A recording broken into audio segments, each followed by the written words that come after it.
Glória a Deus. Eita, Glória, muito boa noite a todos. Que Deus abençoe você de longe, de perto. Você que é aluno, você que está pelo YouTube, você que está aqui pelo Zoom. Que Deus abençoe vocês poderosamente. Hoje vamos dar continuidade aqui nos nossos estudos de Escola dos Hebreus. Vamos aí dar continuidade em tudo aquilo que nós estamos sendo ministrados. Em nome de Jesus, o Senhor tem muito mais para falar conosco no dia de hoje. Então vamos orar e entregar essa aula para o nosso Pai. Senhor, muito obrigado pela tua bondade, graça, misericórdia. Obrigado, Senhor Jesus, pela tua presença em nosso meio. Obrigado pela tua bondade. Obrigado por esta oportunidade de estarmos aqui com o Senhor, ó Pai.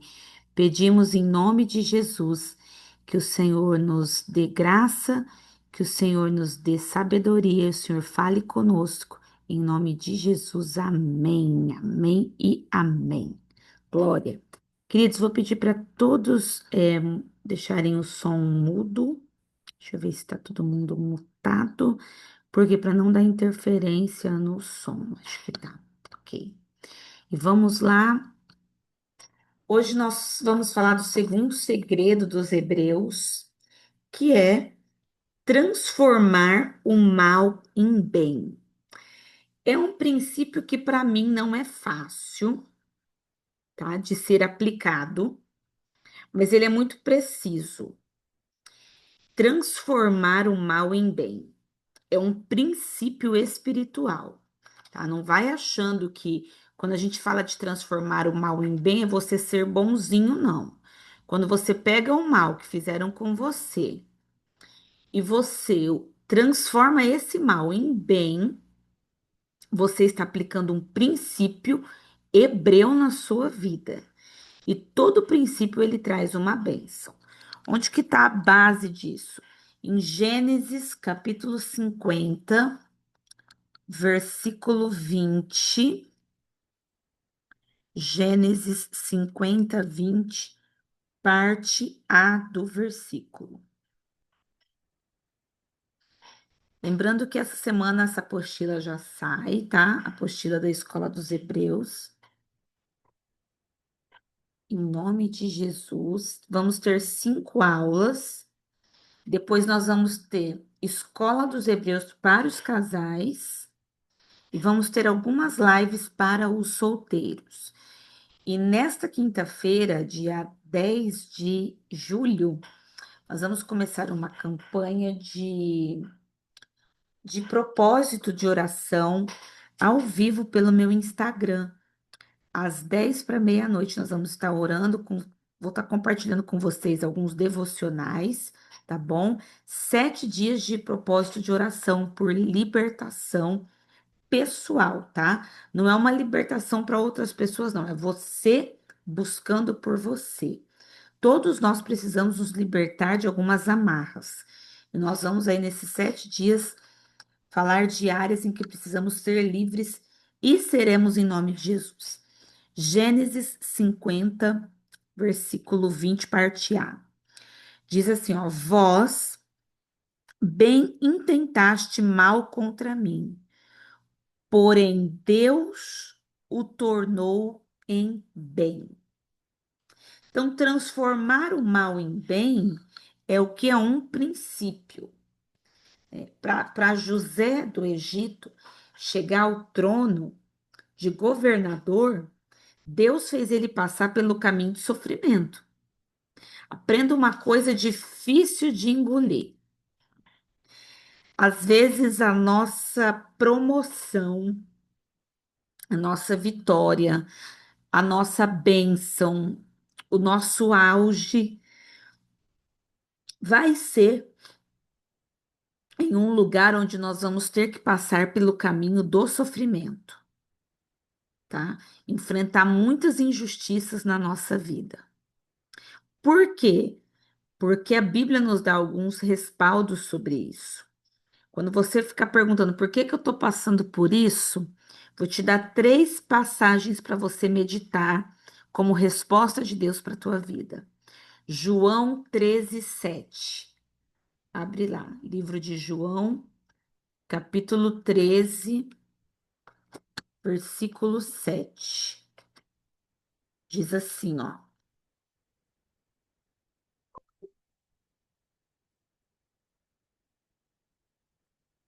João 13:7.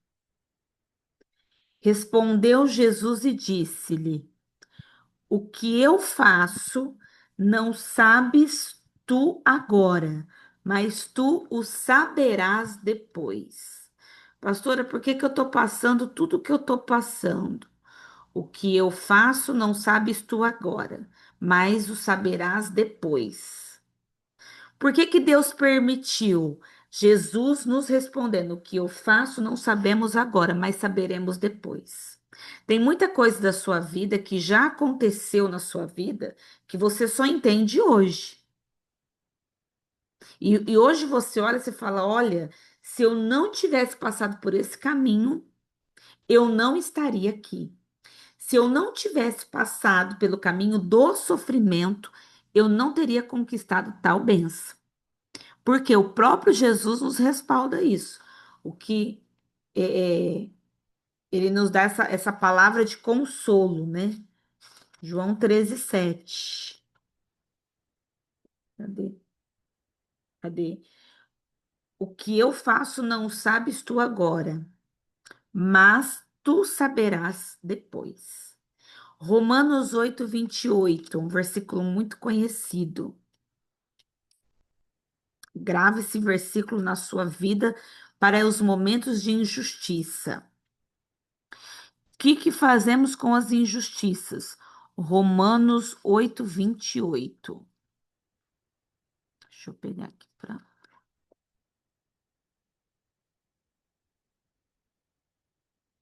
E sabemos que todas as coisas cooperam juntamente para o bem daqueles que amam a Deus, daqueles que são chamados por seu decreto. Quando você estiver passando uma injustiça, a primeira pergunta que você tem que fazer não é o porquê, é o que? Sou chamado de Deus? Sou. Então, tudo que você passar na tua vida, se você é uma pessoa chamada por Deus, vai cooperar para o teu bem.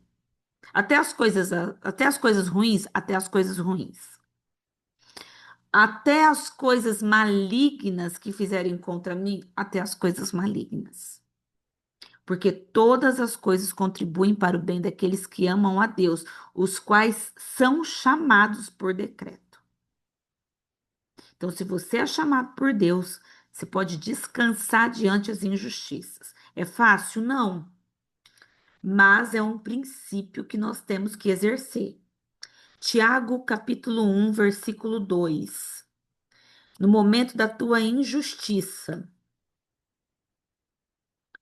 você leia Tiago 1, 2. Amo o livro de Tiago, gente.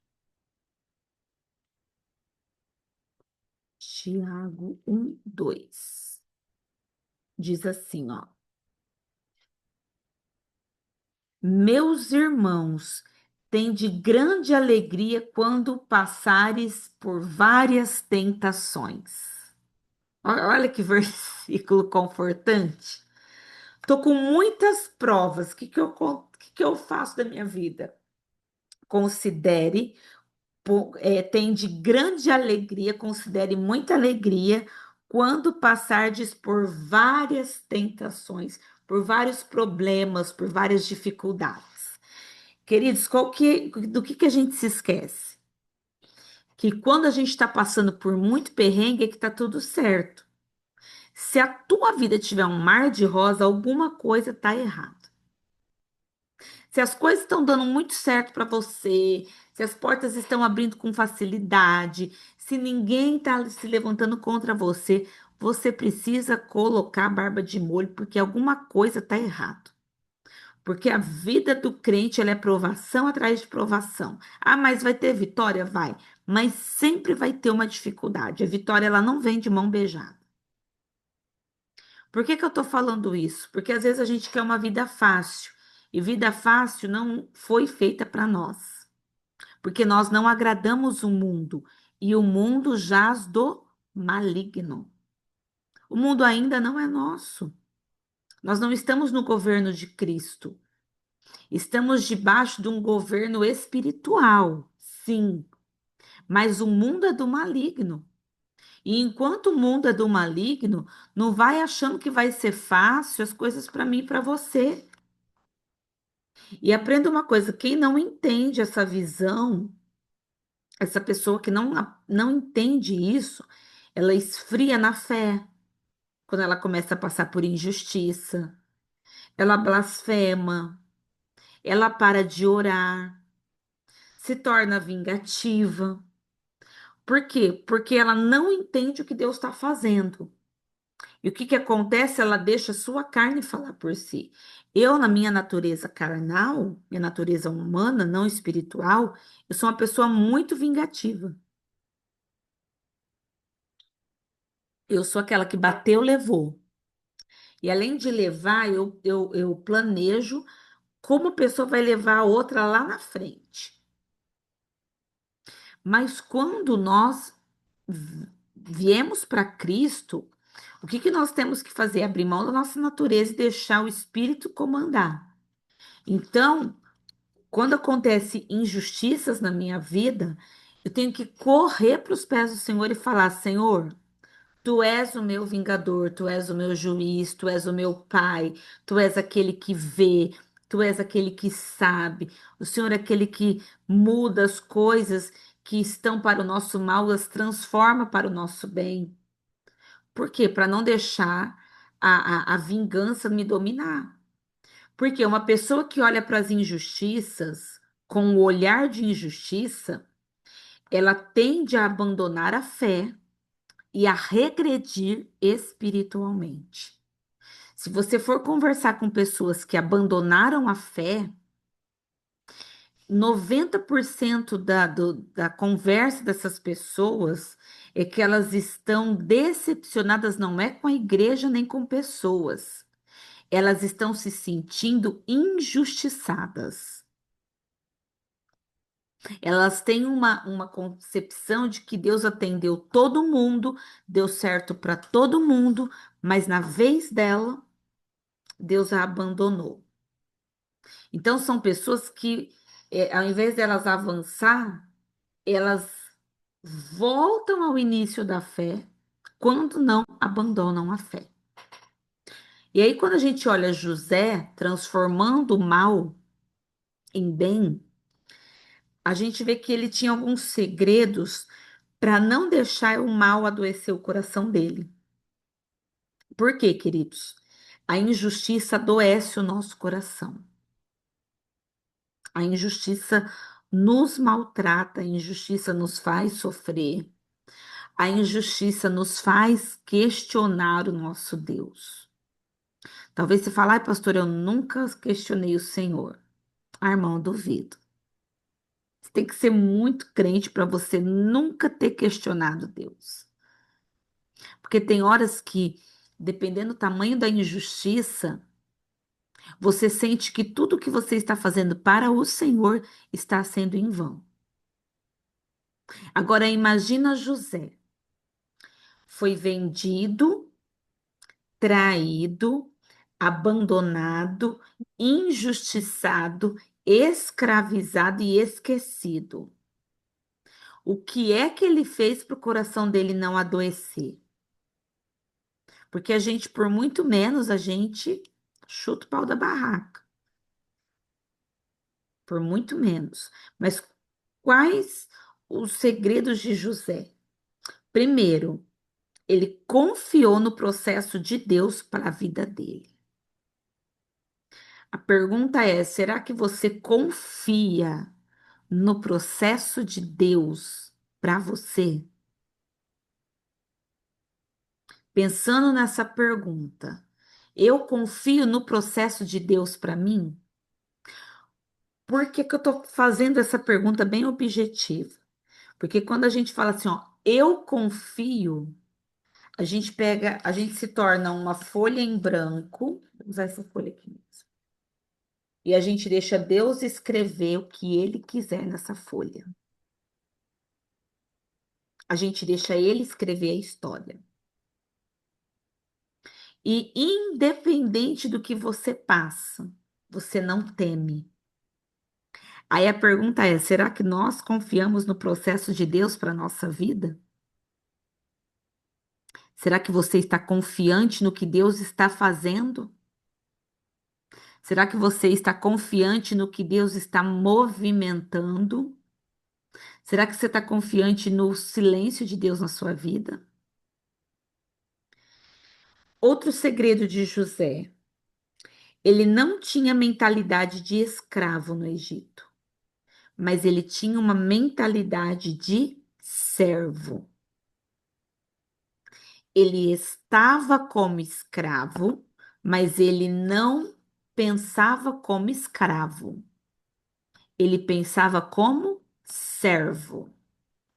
Qual que é o nosso erro em muitas das situações?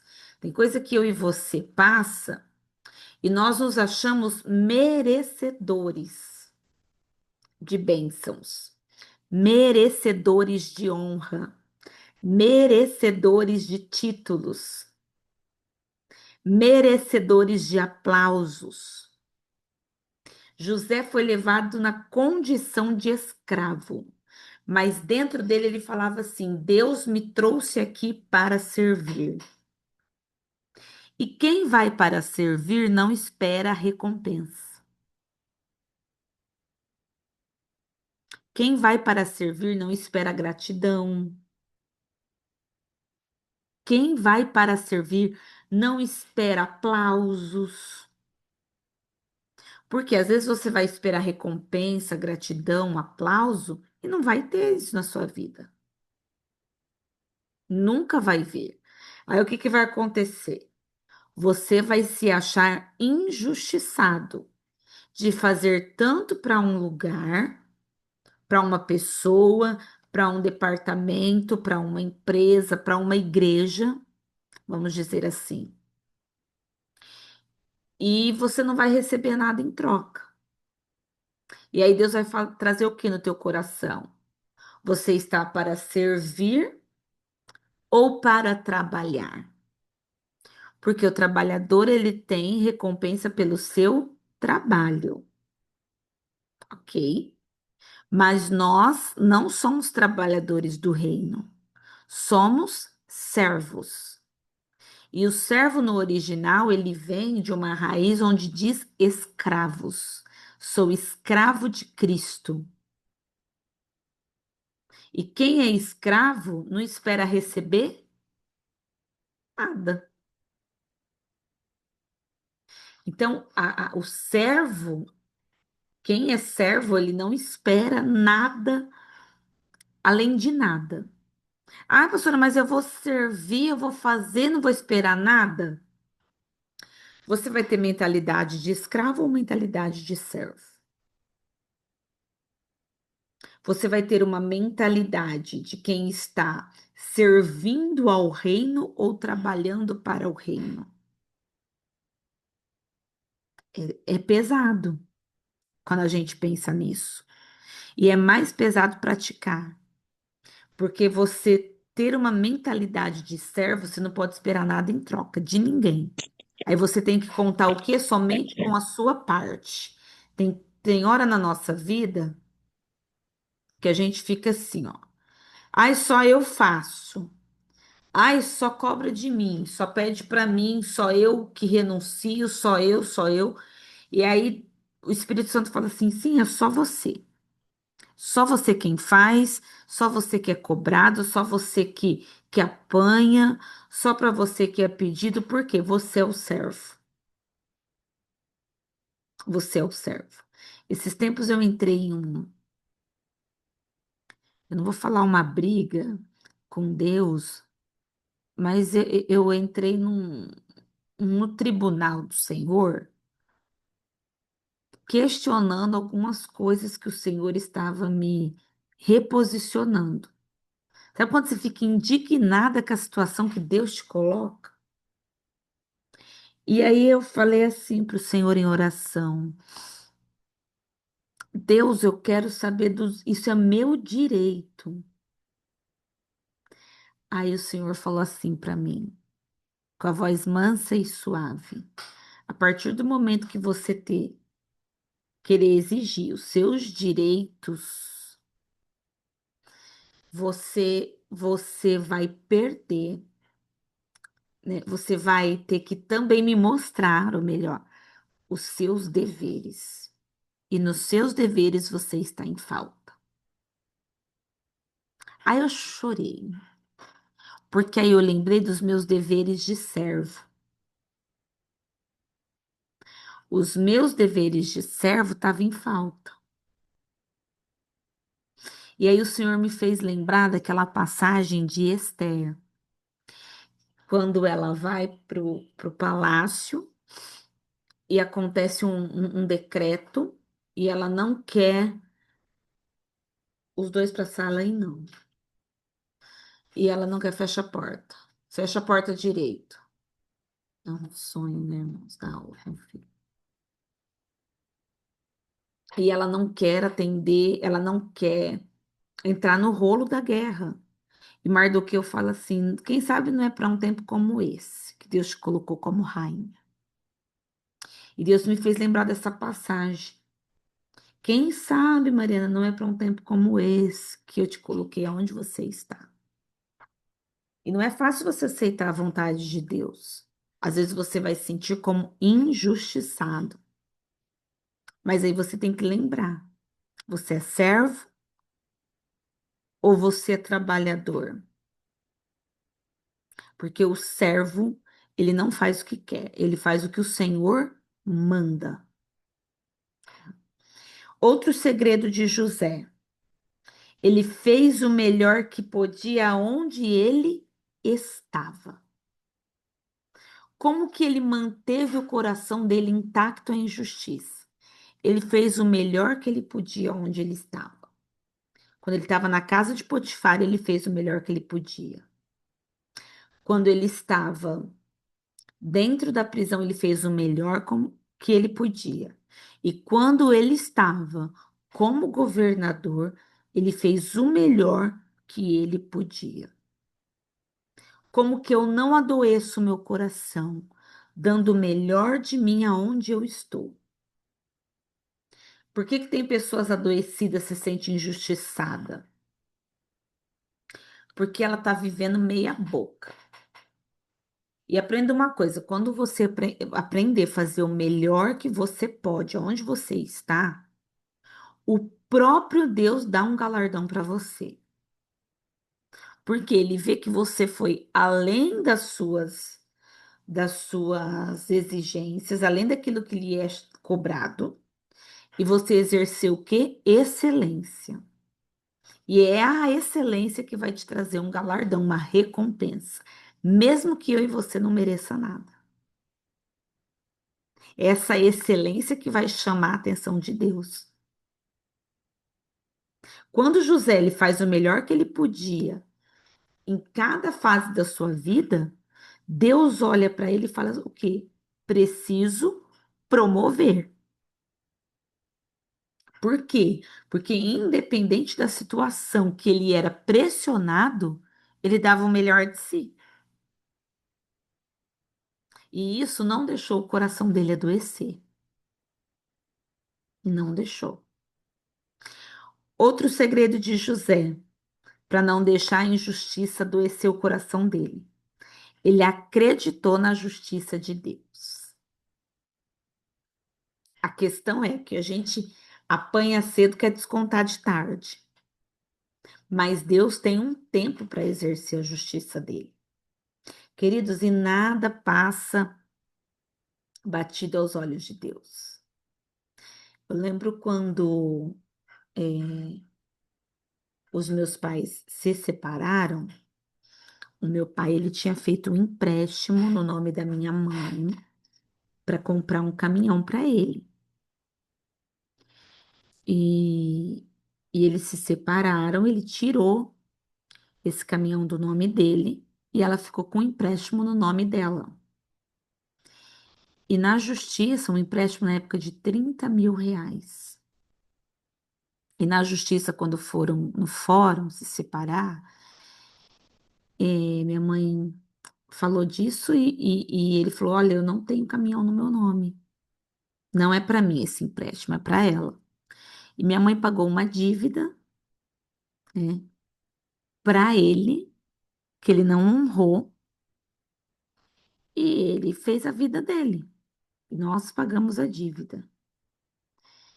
Mas passou 8 anos, 8 longos anos. Pagamos esse empréstimo. Foi quando eu comecei a trabalhar, comecei a fazer unha no salão, comecei a ajudar em casa, ser, o homem da casa. E passamos muitas dificuldades. Mas os anos passaram, passaram 8 anos. Me mudei da cidade que eu morava. E um dia meu pai me liga, depois desses longos 8 anos. Mariana, tudo bem? Foi quando nós voltamos a conversar. Olha, você pode me emprestar a sua casa de Santa Adélia, de onde eu morava, minha terra natal, para eu vender, que eu queria vender essa casa. Eu falei, como te emprestar? Ele falou, eu vendo, uso o dinheiro, depois te devolvo. E na época essa casa valia R$ 30.000. Eu falei, por quê? O que que aconteceu? Ele falou, olha, porque a mulher que eu tô, que era a amante da época, né, da minha mãe, ela foi embora e ela me levou na justiça e eu tenho que pagar uma indenização para ela de R$ 30.000. Falei, jura? Falei, vende se você conseguir vender a casa. Foi na época que eu estava voltando para o Senhor. Isso tudo quando aconteceu. Falei, se eu conseguir vender a casa, aí ele conseguiu pegar emprestado esse dinheiro, não vendeu minha casa, tal. Mas eu esperei 8 anos para ver que o dinheiro que ele pegou da minha mãe, pegaram dele. O dinheiro que ele arrancou da gente, arrancaram dele. E o que que aconteceu depois de 8 anos depois? Foi um ciclo de 8 em 8 anos.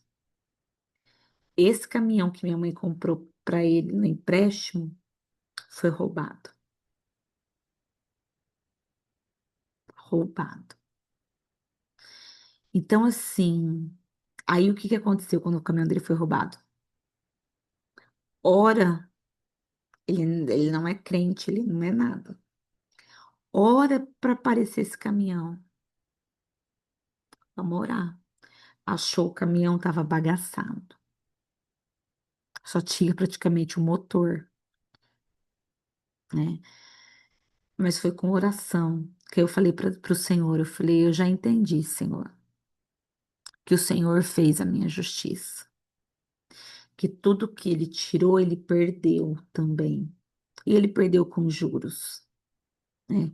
Ele perdeu com mais peso, ele perdeu com dor emocional, muito mais dor emocional do que eu passei.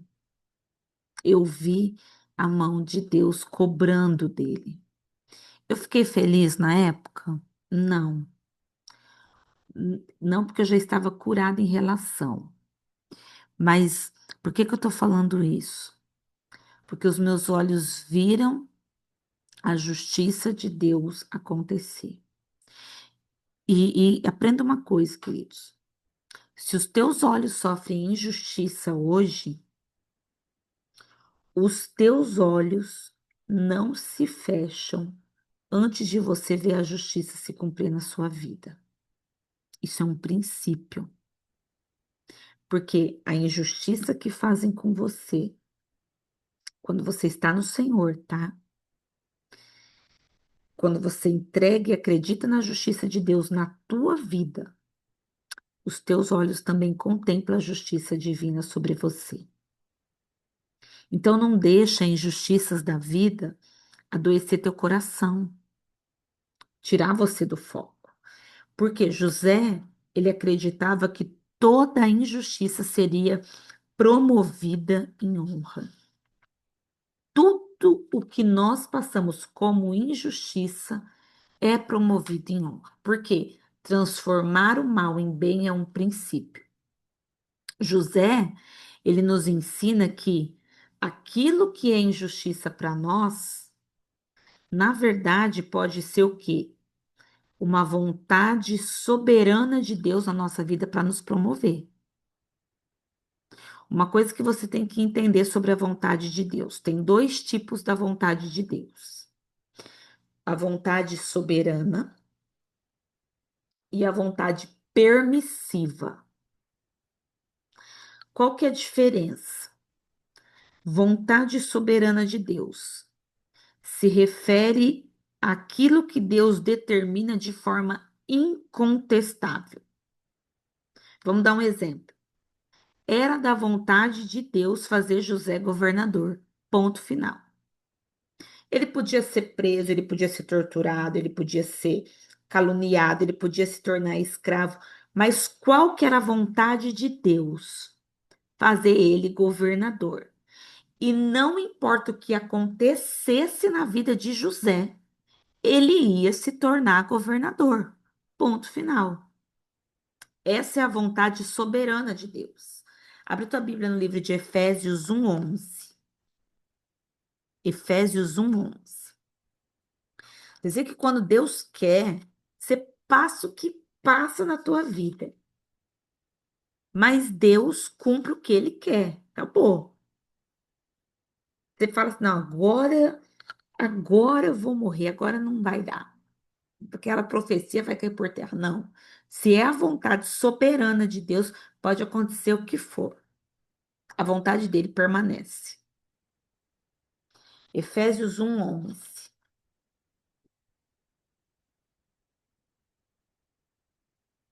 Antes da gente ler esse versículo, deixa eu fazer uma pergunta para vocês. Me responde aí no chat. Vocês acreditam em predestinação?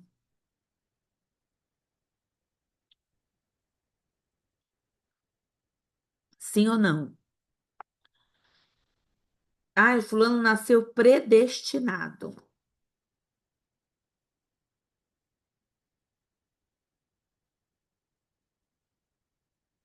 Fulano nasceu predestinado a ser bandido. Fulano nasceu predestinado a ser pastor. Porque a predestinação é para o bem e é para o mal. Ok? A Gabi acha que depende. Vocês acreditam em predestinação? É pesado, hein? Porque só não importa o que a pessoa faça, ela vai morrer bandido. Kelinha não, Daiane não. A Cris agora ela acha que sim. Mandinha não. Você acha que a vida da pessoa ela pode dar uma. Ai, nasceu para ser bandido, mas vai virar pastor.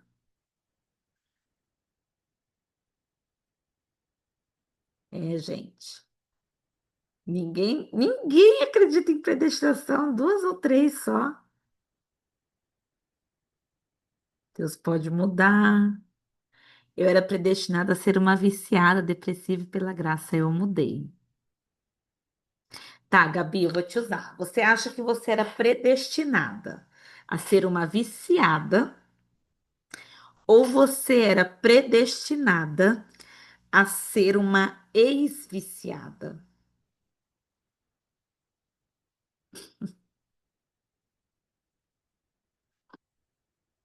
Ó, a Gabs, acredito tipo um destino profético nos livros da vida. Tá, vamos lá. Efésios 1:11. Vamos ver se existe predestinação para a tristeza dos meus caros alunos.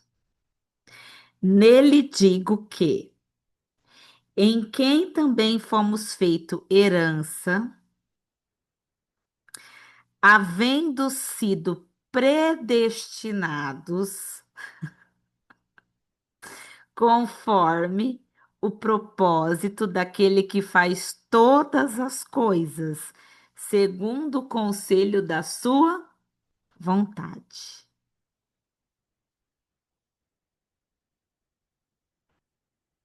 A quem tem sido predestinado conforme o propósito daquele que faz todas as coisas, segundo o conselho da sua vontade. Deixa eu achar um versículo que eu gosto, que fala da predestinação. Eu também não acreditava. Eu achava que a pessoa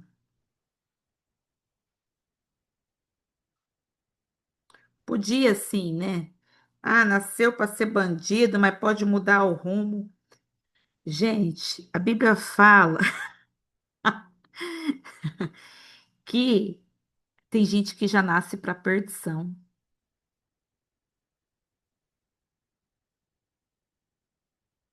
Sim, sim, Gabi. Então Deus tem algo predestinado para cada um, mesmo que seja para o mal. Sim, uns são da ira. É como diz a Gabi ali, a Gabs. Alguns são já os filhos da perdição, filhos da ira. Deixa eu achar aqui o versículo da predestinação. Isso daí, gente, bugou minha mente muito. Sim, alguns traz a linha dos calvinistas. Peraí, deixa eu achar aqui, gente. Vocês não deixam eu achar o versículo.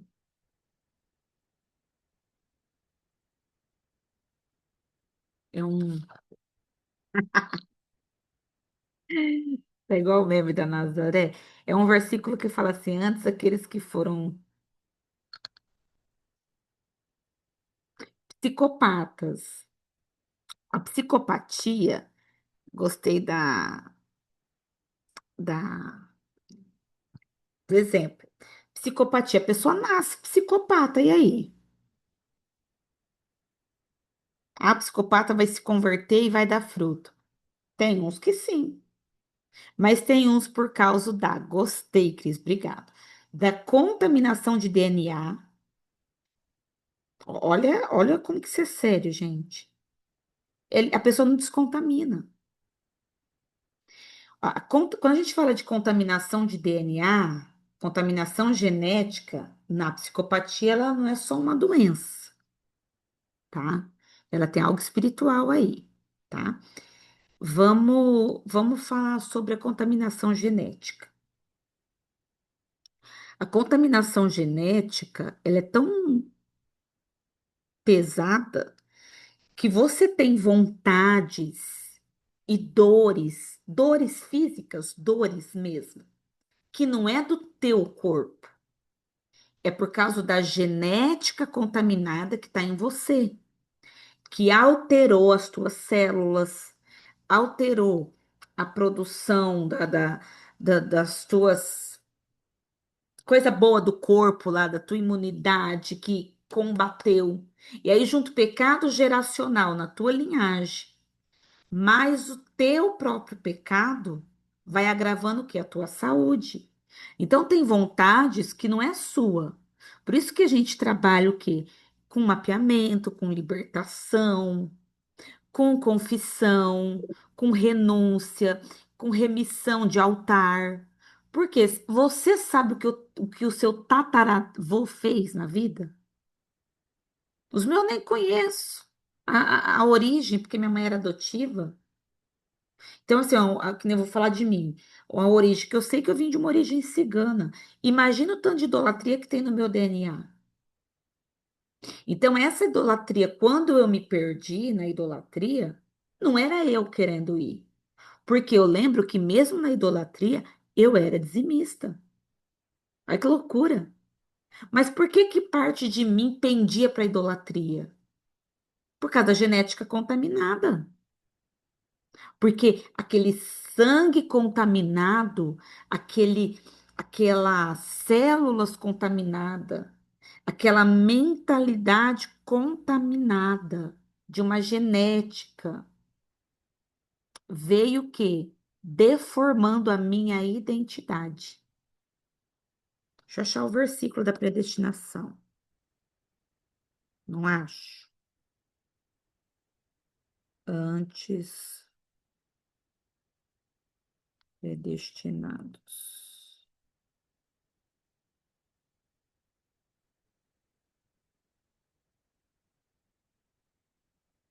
Aqui, Romanos 8. Vamos lá. Eu sei que é pesado, mas tem gente que nasceu para perdição? Tem. Tem gente que nunca vai mudar de vida? Não, não vai. Tem gente que vai morrer ruim? Vai morrer ruim.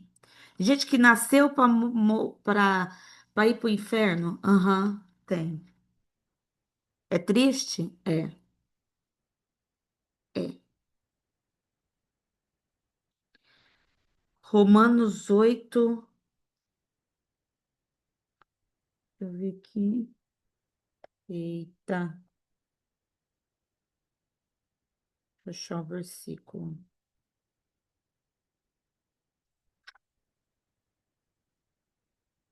Aqui, 8:29. Romanos 8:29. A pessoa que é predestinada a algo ruim, ela sabe ou tem noção? Eu acredito que não. Porque pessoas que são ruins, a maioria, Sônia, elas já vêm de uma genética contaminada. Ali teve muito altar, ali teve muito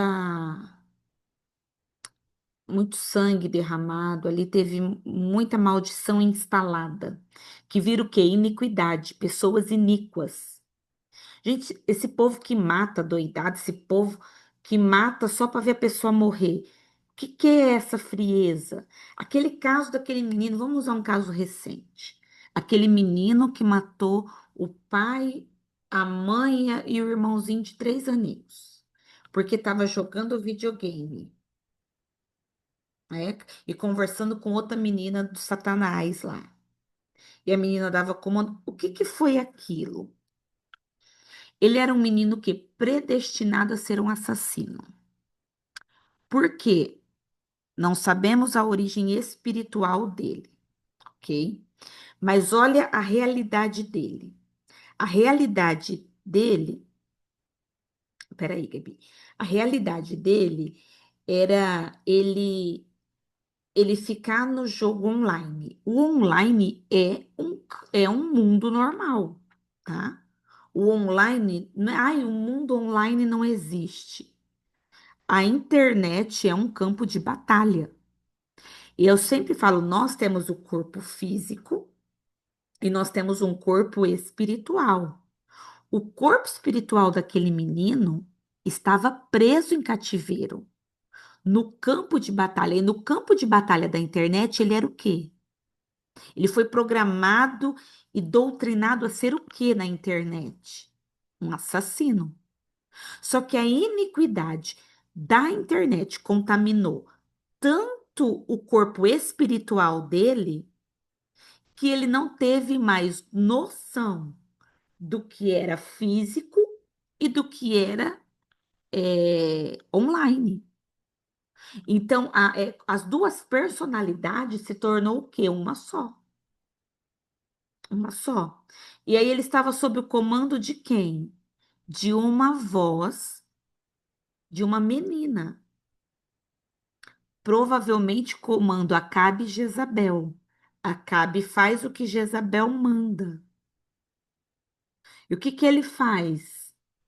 Ele executa a ordem dela, sem pensar no que? Nas consequências.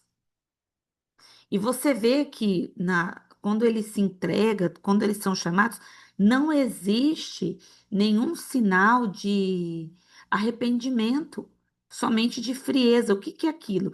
É um menino que foi predestinado a algo ruim. Só que a legalidade que ele deu para a contaminação aumentar, piorou ele. Piorou. Contaminou o corpo espiritual, a genética, tudo. Dominou. Ele estava alguém dominado.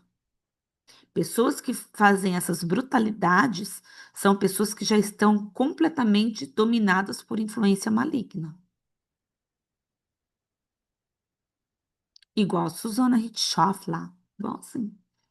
esses casos? Vê que são pessoas que não têm arrependimento, porque a iniquidade dominou a alma delas, tá? E quando domina a alma, gente, acabou. Não tem, não, não tem. Ah, mas Jesus pode salvar. Contaminou muito, muito sangue, muito pacto de sangue, muita aliança, muito sangue derramado. E volto a falar, nós não sabemos a origem espiritual dessas pessoas, a linhagem dessas pessoas, tá? Romanos 8:29 fala assim, ó, porque os que antes conheceu, olha só, os que antes conheceu também os predestinou para serem conformes à imagem do seu filho, a fim de que ele seja o primogênito entre muitos irmãos. E aos que predestinou, esses também chamou. E aos que chamou, esse justificou. E aos que justificou, esses também glorificou. Quando você não acreditar em predestinação, vê isso daí, tá? Aqueles que ele predestinou, ele chama. E quem ele chama, ele justifica. E quem ele justifica, ele glorifica. Aleluia. Deixa eu ver esse relato aqui. Eita. Pastora, tenho dois filhos biológicos que são casados e tem a família deles na igreja. Então, sei que posso estar orando por eles de fora, ok? Mas eu tenho uma sobrinha que é filho do irmão adotivo, tá? Cuidou dela aos 3 meses até os 10 anos. Hoje ela mora com a mãe dela. Eram crentes, hoje viraram bandistas. Não sei como eu oro por essa filha. Ah, a mãe dela é o bandista. O que você pode interceder é pela semente que um dia você plantou no coração dela, tá? Por quê? Porque a autoridade dela é o bandista. É, não sabe quem é os ancestrais, principalmente do seu irmão, tá? Então você faz isso, Cris. Você ora para o Senhor ter misericórdia. Senhor, eu clamo pela tua misericórdia, pela minha sobrinha, que tem a semente da tua palavra no coração. Ponto, tá? Porque a semente, ela não morre. E você pode interceder dessa forma, sem comprar uma briga pesada com as autoridades dela, tá? Então, queridos, eu respeito quem não acredita em predestinação. Mas eu acredito, quando a gente fala de predestinação, eu lembro dos livros, os livros eternos. Eu acredito que o nosso livro está lá, na sala dos livros. Deus tem um livro seu específico. E lá no livro que ele tem seu, da sua vida, tudo que ele tem para você já está escrito. O que que a gente tem que fazer? Conhecer o que está escrito, que isso é o quê? Descobrir o propósito. E perseguir o seu propósito. Ponto. Quando acontece uma revelação, né? Às vezes um pastor vem e te revela. O que que é essa revelação? Ele leu, espiritualmente, ele teve acesso aos livros da tua vida. E ele está falando o que já está escrito. Só está avisando o que vai acontecer. Pode falar, Gabi. Pastora, é verdade que quando Deus, ele, na verdade, ele sabe todos os dias da nossa vida e ele vê as pressões que a gente está suportando, mas ele não olha para o nosso dia atual, ele olha para o fim, Ele ora para o tipo José, como ele ia ser um governador, ele olha para o fim. Então, fim. ele, Por isso que na vontade soberana dele, na vida de José, o que que Deus tinha? José vai ser governador.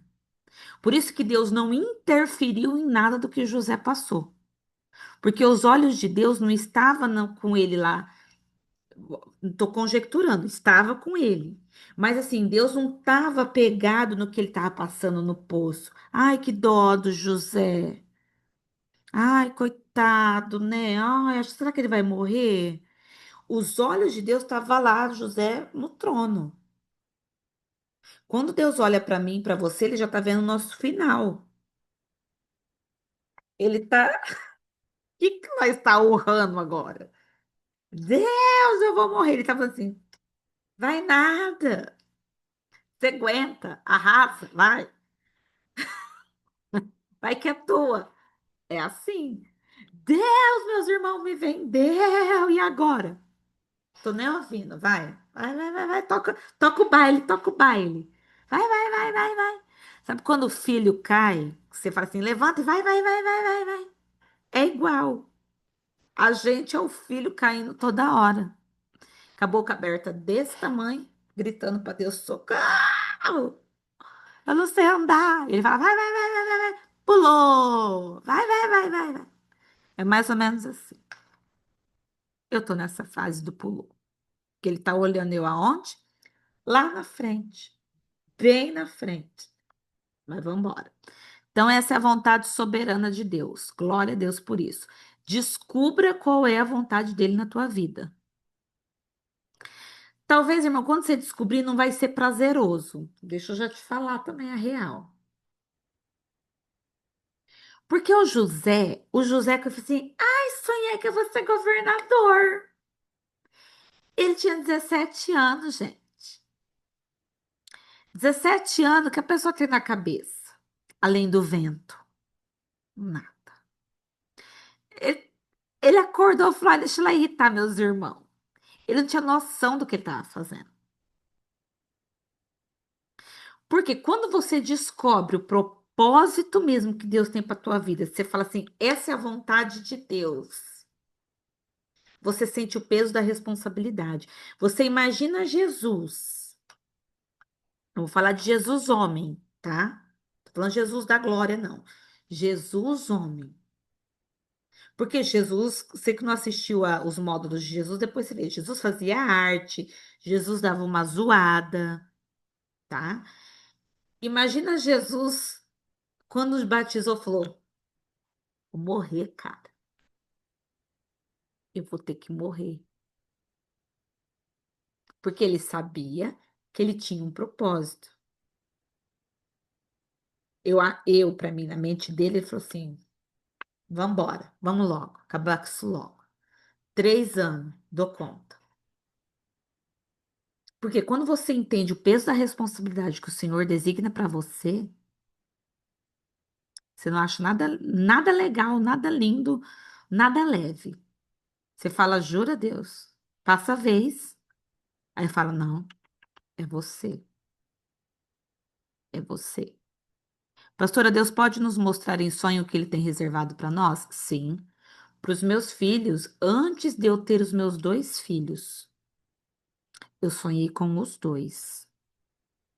O Davi mais velho e a Inê mais nova, os dois, no altar.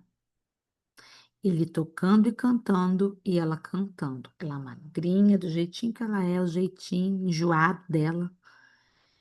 E ele para frente liderando. Ó, e eu falei, quando eu tive esse sonho, eu falei pro meu marido assim, ó, nós vamos ter 2 filhos e eles vão ser do altar. E esses dias, a minha menina, ela tem 6 anos. Ela falou, mãe, eu tive um sonho muito bonito. Eu falei, o que que você sonhou? Ela falou, eu sonhei que Deus tinha vindo pegar minha mão e me colocou no altar. Eu falei, o que que você fazia no altar? Ela falou, eu cantava. Porque ele falou assim para mim, Aimee, não tenha medo de mim, você vai cantar. Aí eu perguntei, mãe, o nome dele. Eu falei, qual que era o nome dele? Ela falou assim, ele falou que o nome dele era Jeová. 6 anos. Falei, filha, esse sonho que você teve é um sonho profético. O Senhor está falando quem você vai ser. Então não adianta você querer fazer nada na sua vida que não seja servir a Deus. Ela falou, tá bom, então eu tenho que cantar para Deus quando eu crescer. Eu falei, aham, é isso daí. 6 anos. Ele já revelou o propósito. Então, hoje o Davi, ele faz aula de música, eu vou instruindo ele. Ele gosta? Não, mas ele faz. Eu falo para ele, não quero saber se você gosta. Eu sei quem você vai ser. Ai, mãe, mas é. Ai, mãe, mas vai fazer. Não tem essa de querer. Eu sei o que ele tem que fazer. E é minha missão encaminhar. Ele rindo ou ele chorando. Por quê? Porque diante de Deus, Deus vai falar assim para mim: você fez com teus filhos. Aí eu vou falar para ele: ah, deixei jogar bola. Falou, não te mostrei ele jogando bola? Aí eu vou falar: "Não." Então de mim não vai cobrar. Deus vai virar nos meus livros. Fez chorando, mas ensinou. Foi chorando, mas aprendeu chorando, aprendeu, mas aprendeu. Exatamente. Os meus que não foram na força foi por violência. É assim. Como que a criança foi para a igreja na violência? Que orgulho. É desse mote, mais ou menos. Difícil é suportar o processo. É. Por que que é difícil suportar o processo? Só se você não conhece o propósito. Por isso, gente, a tua oração é o quê? Tem que ser o quê? Deus, me mostra qual é a tua vontade soberana na minha vida. O dia que Deus me mostrou o que Ele queria de mim, eu chorei. Chorei uns 3 dias. Porque tudo que Ele mostrou que Ele quer pra mim, eu não quero. Mas aí eu vou falar que nem eu falei pra moça hoje da mentoria. Não tem essa, eu não quero. Se eu sirvo a Deus, se eu sou serva, eu não tenho vontade. Eu já estou crucificada. Então, o que Ele quer pra mim, eu quero. Ele quer aquilo lá pra mim, vambora. Depois Ele faz meus gostos no meio do caminho.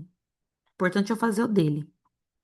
Não é fácil suportar o processo, mas eu tenho entendido aquilo que Ele me chamou para fazer. Pronto. Você entendeu o que você tem que fazer por chamado, porque quem Ele predestinou, Ele chamou. Quem Ele chamou, Ele justificou. E quem Ele justificou, Ele glorificou. Ai, Gabi, alecrim. A Gabs achou que é só ela, gente. Alecrimzinho do grupo. Ah, tadinha. Então, vontade soberana. É aquilo lá porque você é predestinado, tá? Vontade permissiva. O que que é? Tem coisa que Deus permite na tua vida, mesmo que não tá no plano dele. Vamos dar exemplo? Vamos. Quem, qual que era o plano de Deus para Abraão, de filho? Qual que era a vontade soberana de Deus para Abraão ter filho? Quem que era o filho de Abraão como vontade soberana? Qual que é o nome? Que Deus falou, Isaac, arrasou. Vontade soberana, Abraão, você vai ter Isaac. Agora me fala, só me responde, o que o Ismael tinha que nascer?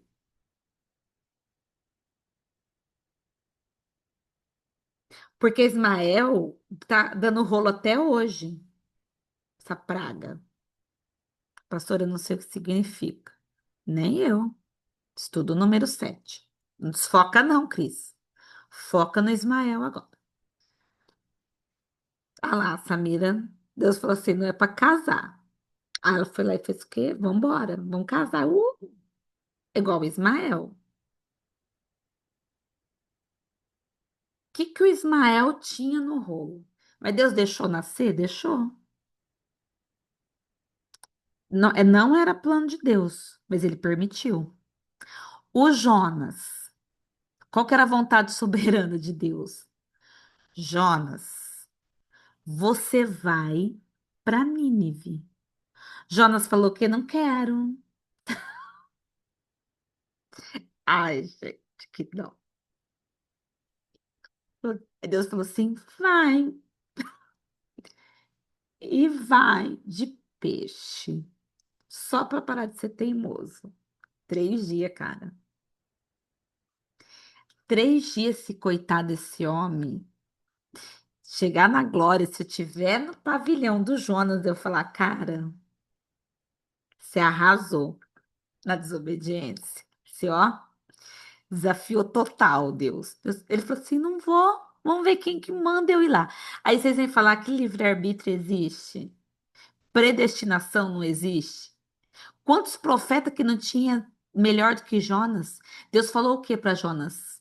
Minha vontade é você ir para Nínive. Ele falou assim: eu não quero. Deus falou assim: vai, partiu. Aí ele todo lindo, vai do quê?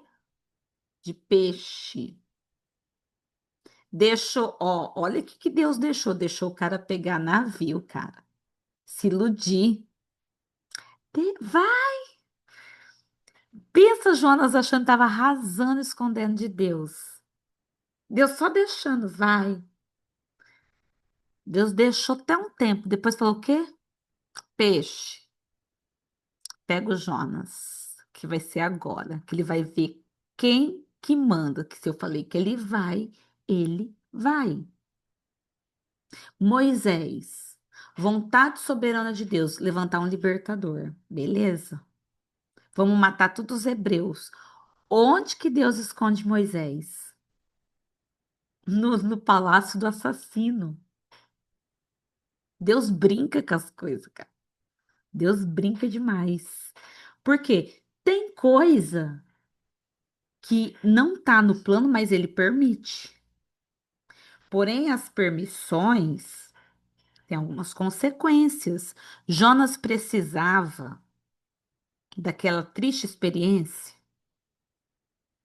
Não.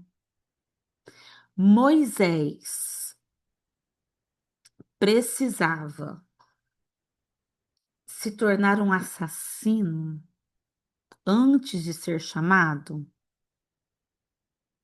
Não. Pastora, Sansão cumpriu a predestinação na morte, né? Sim. Nossa, Fran, você foi longe agora. Gostei. O Sansão cumpriu o ministério dele na morte. Você vê que Deus permitiu ele se desviar. Vamos ao Sansão. Sansão, você vai ser juiz. Beleza? Pior nessa mira. O Moisés morreu sem conhecer a Terra Santa, coitado. Desobediente também, no caminho. Sansão, vocês me desfocam. TDAH. O Sansão vai ser juiz, defender o povo de Israel. Aí ele acha quem? Dalila. Vamos lá, vamos se perder, vamos casar com quem Deus não mandou, vamos arrasar. Deus falou, vai. Aí ele fica cego dos dois olhos. Deus falou, vai. Ah, eu vou morrer agora. Deus falou, não, vai não. Rapa a cabeça do Sansão. Acabou a força. Não, meu cabelo cresce. Quando o cabelo cresce, a unção volta. Porque a força dele era uma unção. Olha que custo. Qual que era o chamado dele? Vingar Israel. E na morte, ele cumpre o chamado dele. Sansão, vamos lá, vou levantar outro parênteses. Sansão, a Bíblia fala que ele se apoiou nas duas colunas e falou: morra eu com os filisteus. Foi suicídio, sim ou não? Sansão se suicidou, sim ou não? Porque ele se matou junto com os filisteus. Ele falou ainda: morra eu. Ele foi um sacrifício, Cris? Não, não pode, né? Eu lembrei de sacrifício, Cris, eu lembrei da história de Jefté, que Jefté oferece a filha em sacrifício. Sansão, olha, já fui lá no Jefté. Se suicidou ou não?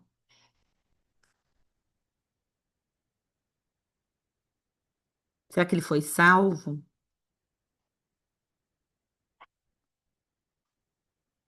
Acho que ele foi para a glória, de certa forma. Vou achar um versículo, eu não vou achar. Deixa eu ver, só se o Espírito Santo me lembrar. Juízes, cadê Juízes, gente? Vou me achar o Sansão aqui. Juízes. Juízes é um livro tão triste. Que é um livro onde tudo começa bem, depois vai tudo ficando ruim. Misericórdia. O Jefité.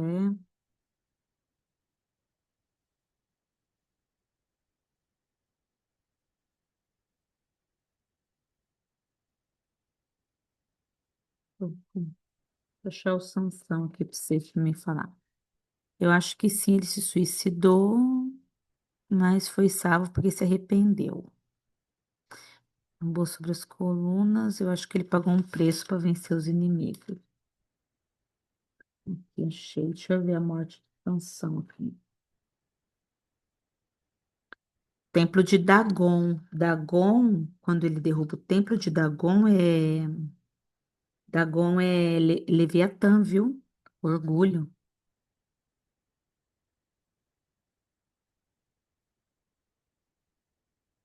Ó,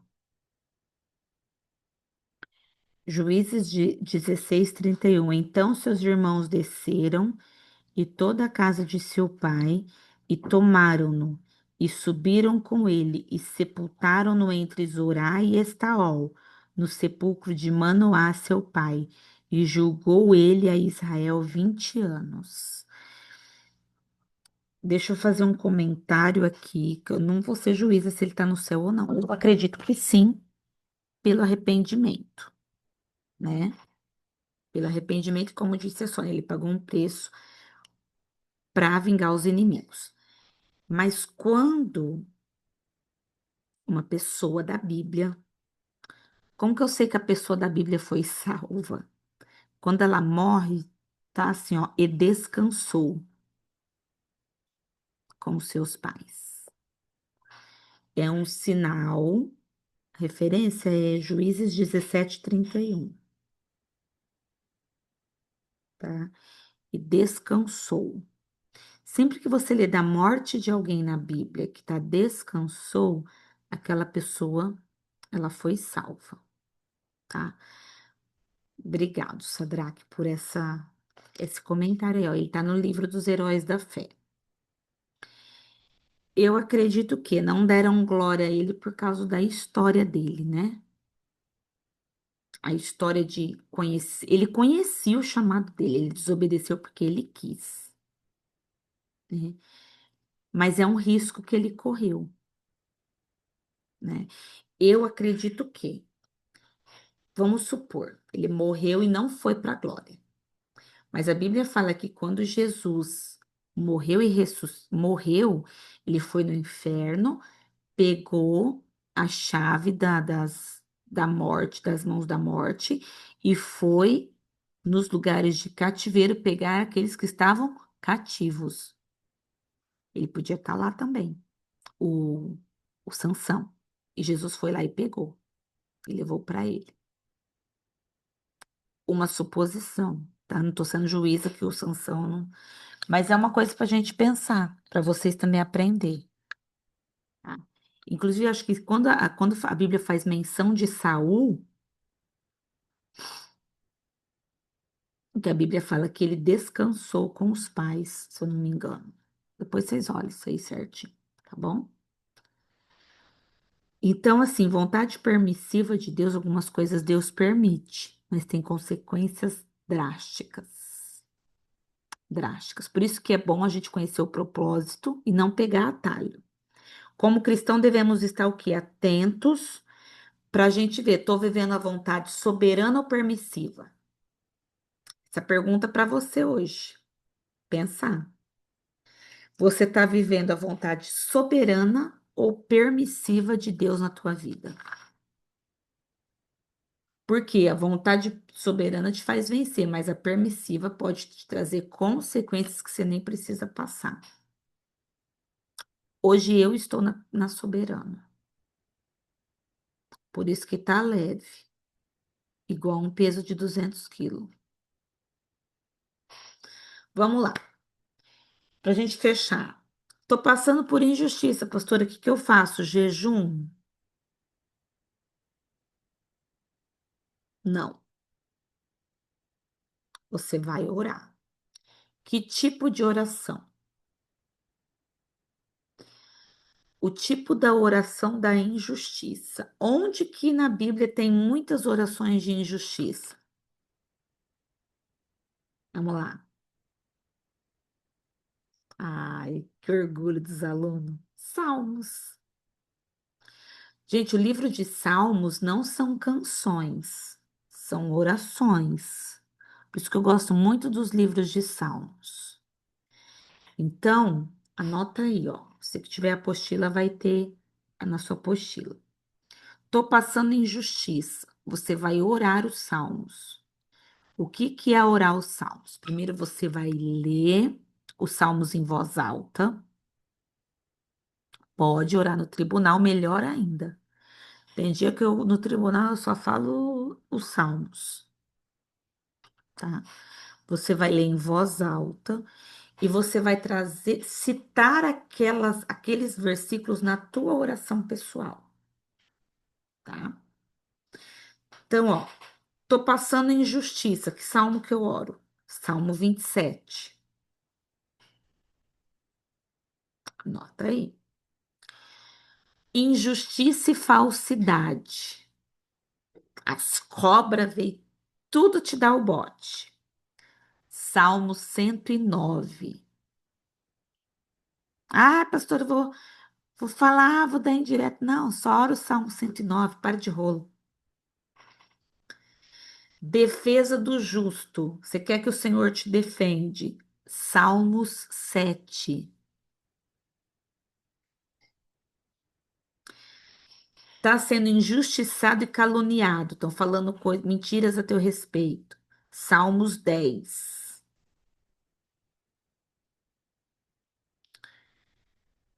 Está sofrendo injustiça, mas precisa que Deus intervém. Precisa de uma intervenção divina. Porque tem hora que se Deus não entrar no rolo, você fala, meu Deus, o senhor agora precisa entrar nessa situação. Salmo 35. E quando você está indignado com o teu país, com a corrupção no país, com a injustiça do governo, que é top, né? Ó, como diz o João Vitor, o coração quebrado. Falo mal do Lulis? Não, você pode ir preso ainda, bobear. Você ora o Salmo 58. Manda o Salmo 58 no peito do presidente. Arrasa. Ela leva Jesus, aquela benção para a profundeza do abismo. Salmo 58. Amém? Salmos não é para você ler e deixar aberto lá naquela folha amarela do Salmo 91, não. Salmos, você precisa conhecer o que cada um significa e você orar os salmos todos os dias, nas suas orações, nos seus portais que você está acostumado, nos tribunais. Ó, a Gabi já resumiu. Injustiça e falsidade, Salmo 109. Defesa do justo, Salmo 7. Calúnias, Salmos 10. Intervenção divina, Salmo 35. Indignado com a corrupção, Salmo 58. Amém? Alguma pergunta, queridos? Cadê a Cris tinha perguntado do número 7. Cris, pergunte ao Senhor, estude o número 7. De preferência, o significado dele em hebraico, tá? Nunca o normal. E peça para o Senhor em oração o que é que ele quer falar contigo a respeito do número 7. Alguma pergunta? Então, nós vamos orar. 7 letras Zayn. Comecei a estudar o alfabeto hebraico, parei. Muito complexo. Eu fui fazer um curso de hebraico, gente, para escrever daqui para lá. Perdidinha. Ah, só no alfabeto, terceira letra eu já estava miando. Falei, hoje não. Daqui uns tempos. Deixa minha cabeça ficar mais leve. Vamos orar então? Senhor, eu te agradeço, Pai, por cada aluno, por cada aluna aqui presente. Te agradeço pela tua presença, pela tua palavra e pela tua vontade na nossa vida. Eu peço, Senhor, diante dessa aula, que o Senhor revele a cada aluno que ouvir essa aula, que ouviu essa aula, revela a tua vontade soberana. Não os deixe enganados, Senhor, porque triste é a gente não saber aquilo que o Senhor tem para nossa vida. Quando uma pessoa não conhece o teu propósito, Pai, ela anda em vão. Então eu peço, Pai, revela a tua vontade soberana através de sonhos, visões, voz profética, experiência pessoal. Revela para essa pessoa qual é a tua vontade. Abre, Senhor, a sala dos livros, para que essa pessoa que tem desejo, ela conheça a tua vontade e ela acesse aquilo que está em oculto nos livros do destino a respeito dela. Eu peço, Deus, que o Senhor nos centralize. E como diz a sua palavra, como o Senhor nos chamou, porque somos predestinados ao teu nome, venha nos encaminhar na tua soberana vontade. Em nome de Jesus. Amém, amém e amém. Amém, queridos? Vamos tirar uma foto bonita? Vamos lá. Abre sua câmera. Mostra os dentes. Pastora, não tenho. Mostra sua banguela. Mostra sua face. Vamos lá. No 3, hein? Um, dois, três. E, gente, beijo no coração. Até semana que vem, em nome de Jesus. Quinta-feira, a propósito, hein? Perde não. 10 para meia-noite. Fica com Deus. Tchau.